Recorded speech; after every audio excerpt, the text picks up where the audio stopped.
వాదనలు ఆ మీడియాకి సంబంధించిన తొత్తులు ఆ మాజీలకు సంబంధించిన కొన్ని వ్యవస్థలు నా మీద బురద చల్లే ప్రయత్నం చేస్తున్నారు. తప్పకుండా మా సోదరి మీద అడిగింది, మీ అందరి మనసులో కూడా కొంతమంది అడగాలని ఉన్నా అడగలేకపోయి ఉండొచ్చు. క్లారిఫై చేయాల్సిన బాధ్యత నా మీద ఉంది. హిమాయత్ సాగర్ సంబంధించి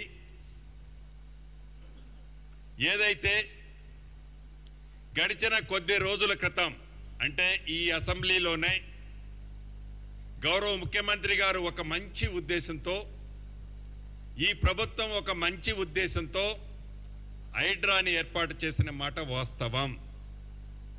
ఈ హైడ్రా యొక్క ముఖ్య ఉద్దేశం సామాన్య ప్రజలు మోసానికి గురి కావద్దని, సామాన్య ప్రజలను ఎవరైనా ప్రలోభాలు పెడితే ఆ ప్రలోభాలు పెట్టిన వాళ్ళమే చట్టరీత్యా చర్య తీసుకోవడంతో పాటు ప్రభుత్వానికి సంబంధించిన స్థలాల విషయంలో కానీ అదే రకంగా రిజర్వాయర్లు ఇతర ప్రాంతాల్లో ఎఫ్టీఎల్లు బఫర్ జోన్లో కన్స్ట్రక్షన్ చేసిన ఇళ్ల మీద కానీ ఆనరబుల్ సుప్రీంకోర్టు హైకోర్టు అనేక సందర్భాల్లో ఈ అక్రమ కట్టడాలకు సంబంధించిన విషయాల్లో ముఖ్యంగా ఎఫ్టీఎల్లో ఈ బఫర్ జోన్లో ఇల్లు కట్టిన దాని మీద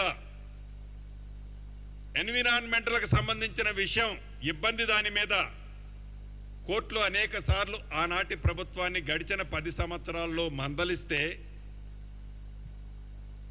వారు దాని మీద ఏ రకమైన చర్య తీసుకోకపోగా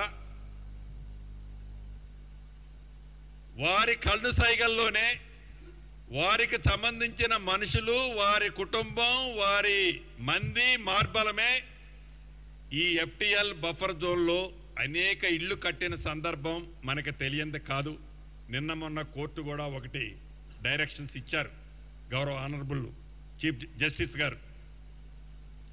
ఇక మాటకు ముందు, మాటకు మధ్య, మాటకు చివర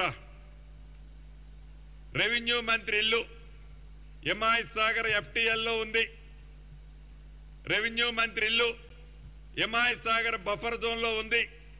రెవెన్యూ మంత్రి ఇల్లు ఇట్లుంది అట్లుంది అని ఆనాటి ఎంఐయుడి మినిస్టర్ గారు వారి తొత్తులు ఇతరత్రా మాట్లాడుతున్నారు. నేను ఈ వేదిక ద్వారా ఒకటే ఛాలెంజ్ ఇస్తున్నాను. మీరు ఎంఐయుడి మినిస్టర్గా సుమారు 6-7 సంవత్సరాలు పనిచేశారు. మీ బావ హరీష్ రావు గారు ఇరిగేషన్ మంత్రిగా 5 సంవత్సరాలు పైచిలకు పనిచేశారు. ఈ వేదిక మీద నుంచి హైడ్రా అధికారి రంగనాథ్ గారిని ఆదేశిస్తున్నాను. ఈ ఇద్దరు మాజీ మంత్రులు అంటే ఒకరు ఇరిగేషన్ శాఖ మంత్రివర్యులు, రెండో వారిలో ఎంఐయుడి మంత్రివారు, వీరికి డబ్బాలు కొట్టే కొన్ని యూట్యూబులు వారికి సంబంధించిన సంస్థలు వ్యవస్థలు మీరు ఎంతమంది వస్తున్నారో అంతమందిని ఎంట పెట్టుకొని రంగనాథ్ గారు నేను ఇక్కడి నుంచి మిమ్మల్ని ఆదేశిస్తున్నాను. రేపు వెళ్తారా ఎల్లుండి వెళ్తారా వాళ్ళనే ఒక కొత్త టేబు కొనుక్కొని రమ్మనండి. టేబు కొనుక్కొచ్చి నా ఇల్లు ఎఫ్టీఎల్లో ఉన్న బఫర్ జోన్లో ఉన్న చివరికి ఒక ఇటుక పెడ్డ ఉన్నా ఎమ్మటే పడగొట్టండి. ఇల్లు మొత్తం దాంట్లో ఉంటే ఇల్లు మొత్తం పడగొట్టండి. This is my challenge, Ponguleti challenge. మాజీ మంత్రివర్లు ఈనాడు ప్రధాన ప్రతిపక్షం అని చెప్పుకునే వాళ్ళకి ఇక్కడ నుంచి ఛాలెంజ్ చేస్తున్నా. ఒక్క ఇటుక పెడ్డ ఎఫ్టీఎల్లో కానీ బఫర్ జోన్లో ఉంటే మా అధికారులు మీ పక్కన ఉంటారు. మీరే టేప్ పెట్టి కొలుచుకోండి. మా అధికారులు కొలిస్తే మీకు నమ్మకం ఉండదు. ఎందుకంటే నేను అధికారంలో ఉన్నా కాబట్టి మిస్యూజ్ చేశానని అనుకుంటారు కదా మీరు.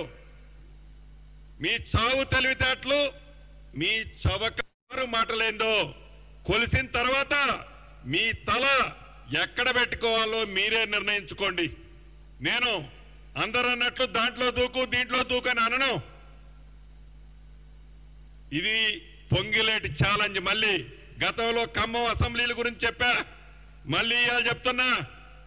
ఈ రోజు కాదు, ఏ రోజైనా నీతోనో నీ మామతోనో నీ బావతోనో చెప్పించుకునే ఛాన్స్ ఈ పొంగిలేటి ఎప్పుడు ఇవ్వబోడు కూడా. గుర్తుపెట్టుకో, ఎదట వాళ్ళని విమర్శించటానికి ముందు, ఎదట వాళ్ళకి రాయేయటానికి ముందు మీ పడవెట్లా మునిగింది, మీ పడవెట్లా మునిగింది. మునిగిన పడవని ఏదో తాపత్రయపడి లేపటం కోసం,